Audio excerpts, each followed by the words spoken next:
यदि सेवा के लिए उत्कंठा नहीं है तो मनुष्य के जीवन में कोई भी उपलब्धि नहीं है। तो भगवान ने जब ये सारा निर्णय हो गया तो पता चला, किसको पता चला? कई कई लोग रिश्तेदार ऐसे होते हैं ना, पहले बुलाने पर हाल खबर लेंगे नहीं, ऐन मौके पर गड्डी से धड़ाम धड़ाम उतरेंगे। वाह, चाहिए नहीं तो सानू दसे ही नहीं। उन्होंने ये फोन किया, उत्थे किया, मैनू तो कहा ही नहीं है, दसो मैनू भुल गए, मैं ये करना सी, मैं ये करना सी, मैं वो करना सी।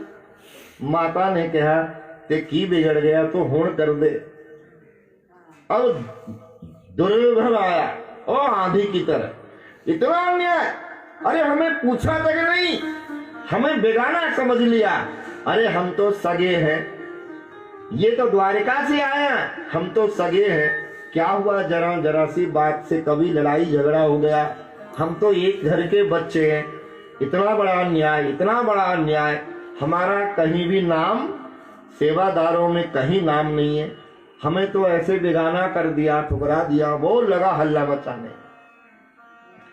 भगवान ने कहा, मझले भैया आप बुरा न माने, आपका नाम भी सेवा में मैंने रखा हुआ है, वो तो कृष्ण है, वो जो जिसके योग्य। अच्छा, सेवा की ड्यूटी उसी को देनी चाहिए जो जिस सेवा के।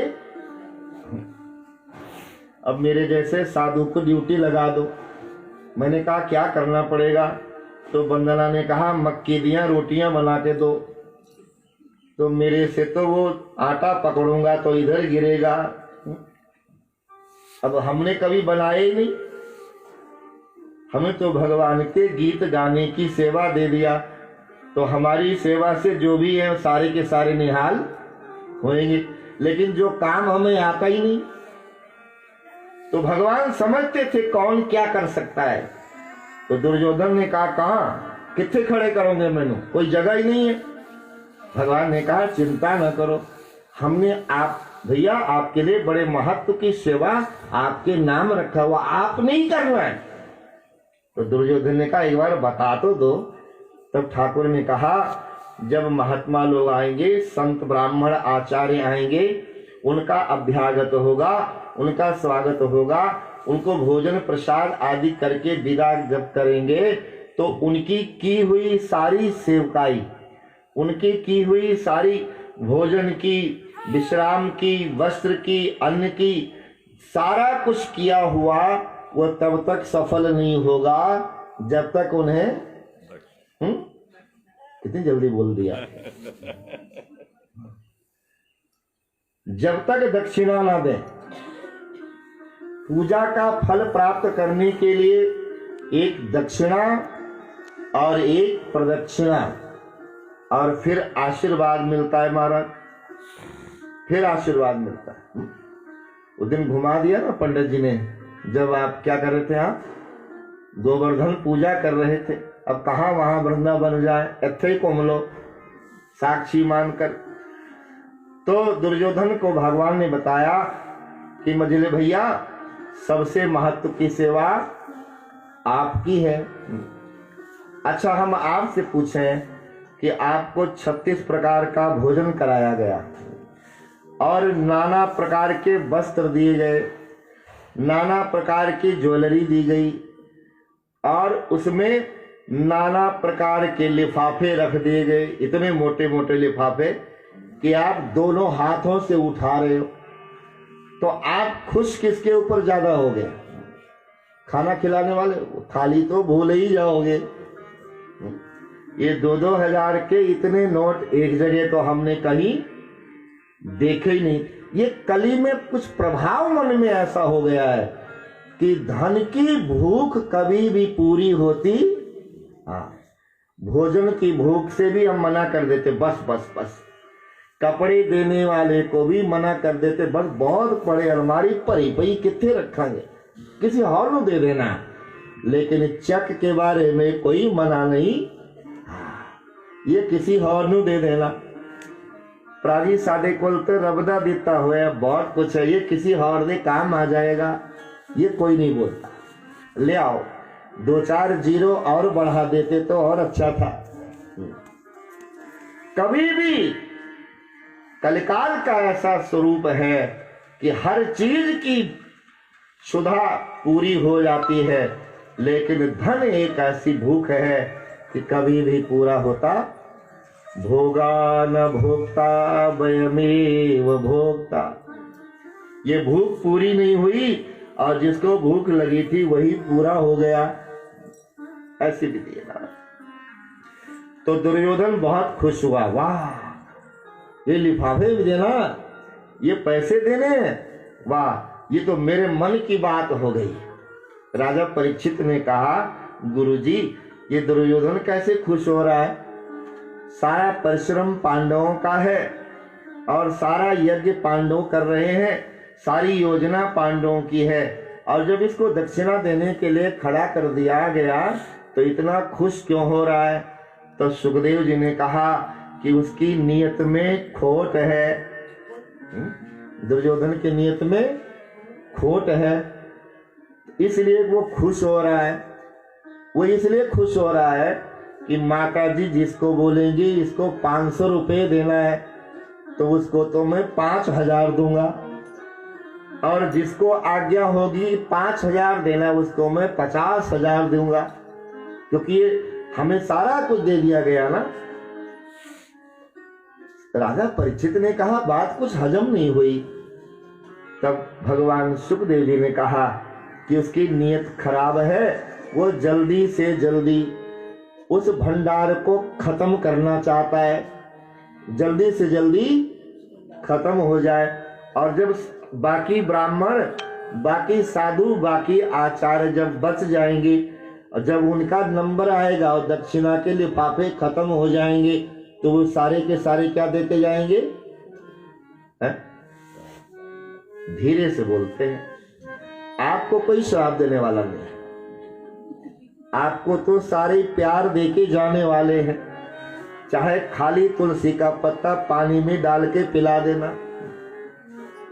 आप भागवत की लड़ी में जुड़े हुए हो, लेकिन कथा का दर्शन ऐसा है कि यदि किसी को पर्याप्त दक्षिणा से हमने सम्मानित नहीं किया तो वो अपनी दिल की बद्दुआएं वो श्राप देगा।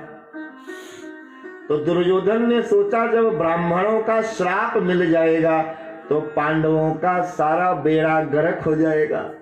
बताओ हाल, कहां उन्होंने तुम्हें इतनी बड़ी सेवा में बिठा दिया और कहां तुम्हारे दुष्ट प्रवृत्ति ने तुम्हारे मनोभाव को, स्थिति को ऐसे बिगाड़ दिया। तो ऐसे लोगों की कमी संसार में नहीं रहती है। भगवान कहते हैं मजले भैया इन पर कभी भी विचार नहीं करना चाहिए। और यज्ञ का शुभारंभ हो गया। भगवान श्याम सुंदर उस यज्ञ के महानायक हैं। अग्र पूजा हुई है। हमारे ठाकुर जी को परमात्मा का स्थान दिया गया है और वो पूजा इसी पूजा के अंतर्गत भगवान ने शिशुपाल का वध किया। इसी पूजा के पश्चात भगवान का द्वारिका में आगमन हुआ। इतना बड़ा कार्य करके आए हैं। पहले लोग जगन्नाथ जी से यात्रा करके दादा दादी जब आते थे ना तो कई दिन तक घर में मेहमान आते रहते थे। हमने कहा क्या करने आए हो? तो कहते चाई जी भगवान के दर्शन करके आई हैं, हम चाई जी का दर्शन करने आए। ये मान्यता होती थी। यदि आप कोई बहुत अच्छी जगह, बहुत ऊंची लंबी यात्रा करके आए हो तो लोग आपको देखने के लिए लालायित रहते थे। इतना बड़ा राजसूय यज्ञ अग्रगण्य होकर ठाकुर जी करवा के आए हैं। तो द्वारिका में बड़े बड़े दिव्य विभूतियों का आना जाना शुरू हो गया। द्वारिका नाथ के दर्शन करके आए, द्वारिका नाथ के दर्शन करके आए। अब सब लोग आ रहे थे। जहां पर वो आ रहे थे, जिसके घर पे आ रहे थे, तो उसको भी आस होती है, वो आया वो आया वो आया, लेकिन कोई नहीं भी आया। हमारा प्यार है, सभी लोग दिखाई दे रहे हैं, लेकिन उनमें से कोई नजर नहीं आया। तो द्वारिकानाथ को ऐसा लगा कि सबके सब लोग, बड़े बड़े राजा महाराजा आ रहे हैं, लेकिन बचपन में जिसके साथ हमने विद्या हासिल किया, बचपन में जिसके साथ हमने अपने गुरु महाराज की आज्ञा मानी, वो मेरा मित्र नहीं आ रहा। लोग भगवान को देखते हैं और भगवान अपने प्रेमी को देख देख कर व्याकुल हो रहे, आज आ जाए, कल आ जाए। अरे पता तो उसे भी लगा होगा, लेकिन सारा संसार आ रहा द्वारिका में, लेकिन भगवान का परम प्रिय सुदामा नहीं आ रहा था। चिंता नहीं करनी चाहिए। यदि हम नहीं चल सकते तो वो चल के आ सकता है। अब सुदामा के घर की हालत आप सब लोग जानते हैं। आज के दिन कुछ ना कुछ अन्न का दान करना चाहिए। एक तो वैसे भी अक्षय नवमी है, तो वो जो इतना सा चावल लेकर लोग आते हैं कथाओं में, इतना सा, वो बेचारा लाया था, उसके घर में और तो था ही नहीं, इसलिए वो इतना सा लाया था बांध के। लेकिन तुम्हारे घर में तो सुसुरियां चढ़ रही हैं बोरियों में।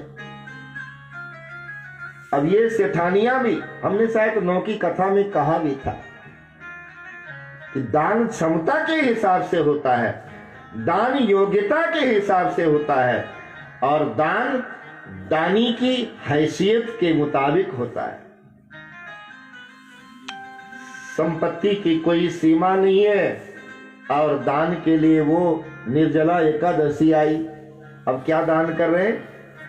मनी माजरा से मंगवाया, इतना सा वो मट्टी का कसूरा मंगवाया। बताओ हाल है। अरे आज के दिन कोई जग दान कर देते, कोई बाल्टी में भर के शरबत दान कर देते। सक्षम होते हुए भी हम लोग बहुत पुरानी विचारधारा में चले जाते और सत्कर्म से दूर हो जाते हैं। तो भगवान आए, सुदामा जी तो कहीं गए हुए थे, सुशीला अकेली घर में थी। ब्राह्मण बनकर जगाने आए हैं, ब्राह्मण बनकर जगाने आया था।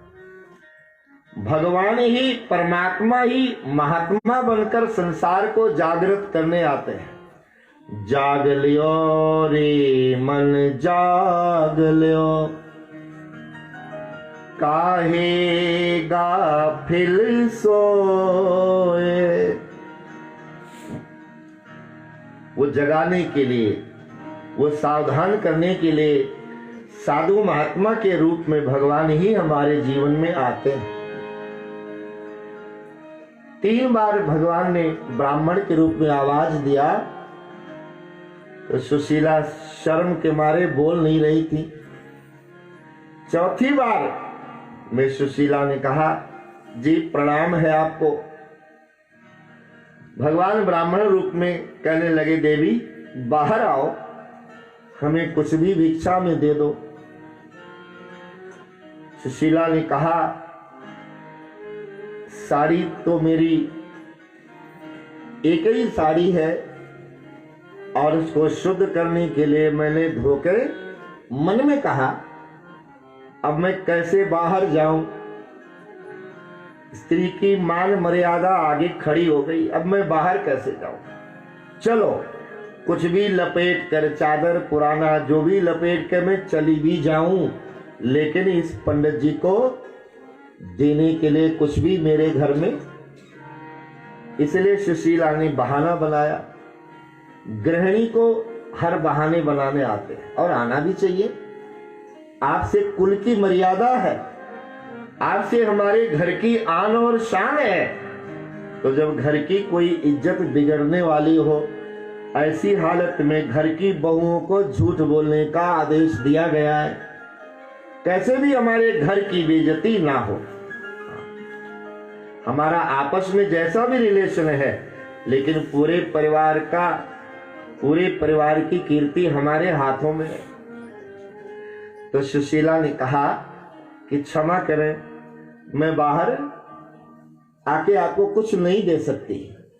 ब्राह्मण के रूप में भगवान ने कहा, देवी ऐसी क्या बात हो गई? तब सुशीला ने कहा, मेरे घर में अशुद्धि है।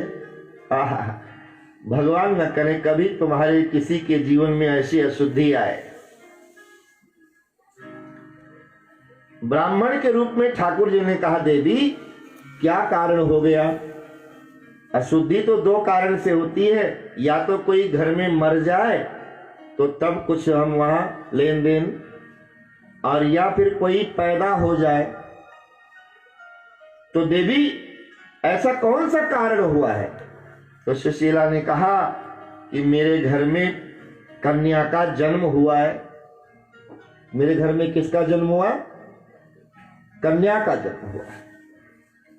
तो कितने दिन लगेंगे? ध्यान से सुनना। इसको शुद्ध होने में